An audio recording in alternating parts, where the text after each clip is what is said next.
Hi, everybody. This is Mrs. Clemetson.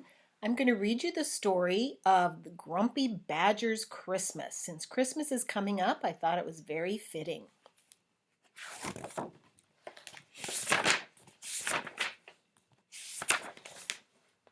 Grumpy Badger's Christmas by Paul Bright, illustrated by Jane Chapman. It was almost Christmas. Let me see, how should I do this? It was almost Christmas, and the forest was a flurry of activity.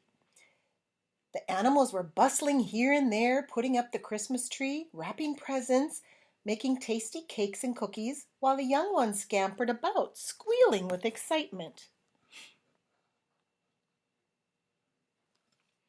Everybody was looking forward to Christmas. Almost everybody. Grumpy Badger looked out of his window and scowled. "Merry Christmas," shouted Squirrel. "Merry Christmas, bah!" he shouted back. "What piffle! I am a sensible creature, and I sleep all through the cold winter." And here you can just see how grumpy Badger is out of that tree. "Now I'm going to bed until the spring, and if anyone wakes me, I shall be very, very grumpy." And with that, he pulled his window shut with a clunk.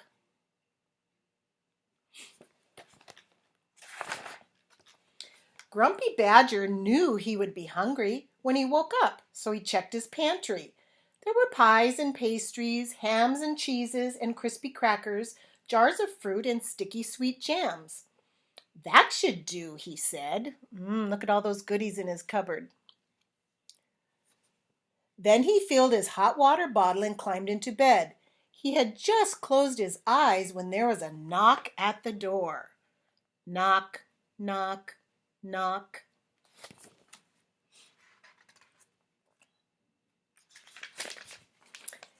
It was Mole. "Merry Christmas, Mr. Badger," he said timidly. "I'm sorry to bother you. I've been trying to put lights on the Christmas tree, but it's just too big. Can I please borrow your ladder?" "Christmas tree," sputtered Grumpy Badger. "Piffle and double piffle.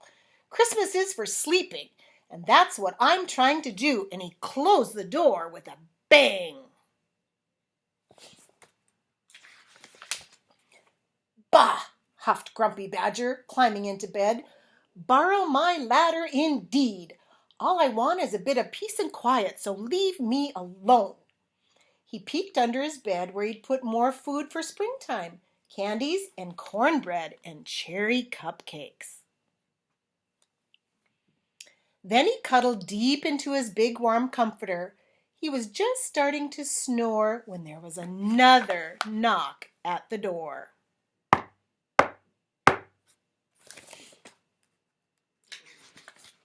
This time it was Squirrel. "Hello, Badger," he said cheerily. "I've brought you a Christmas present." "Christmas present!" snorted Grumpy Badger. "Piffle and triple piffle! I don't like presents, and I don't like Christmas. All I want is a little peace," and he shut the door with a crash. Definitely not his favorite holiday.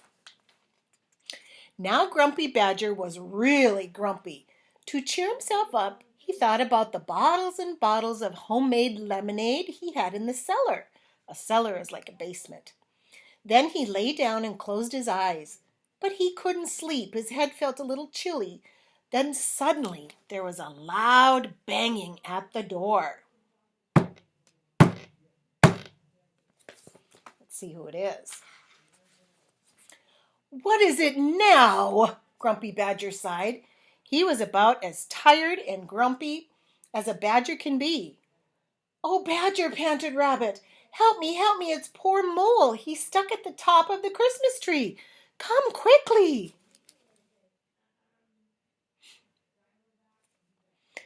"Piffle!" shouted Grumpy Badger, "and triple piffle on top of that! Why can't everyone just leave me alone?" And he slammed the door so hard that his whole house shook.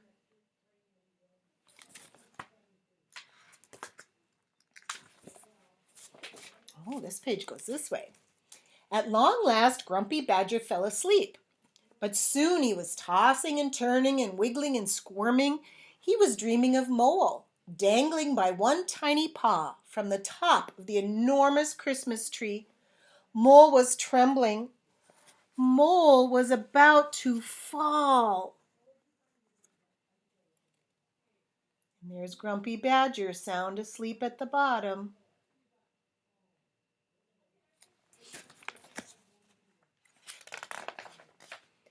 No! Screamed Grumpy Badger, sitting bolt upright and suddenly wide awake. What have I done? He jumped out of bed, grabbed his ladder, and dashed into the street.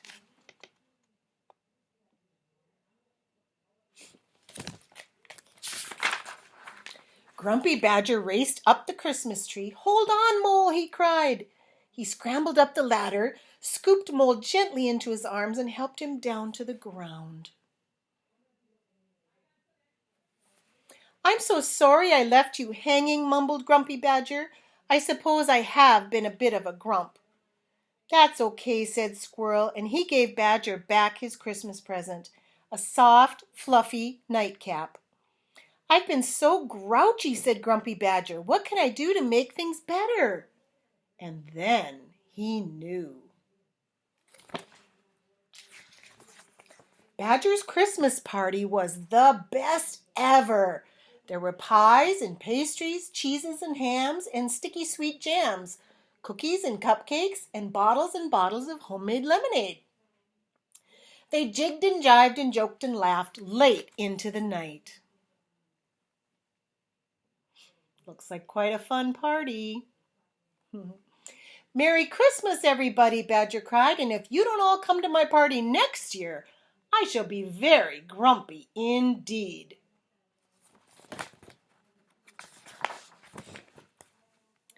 The end.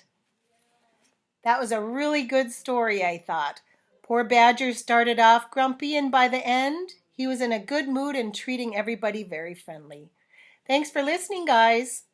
Have a good night.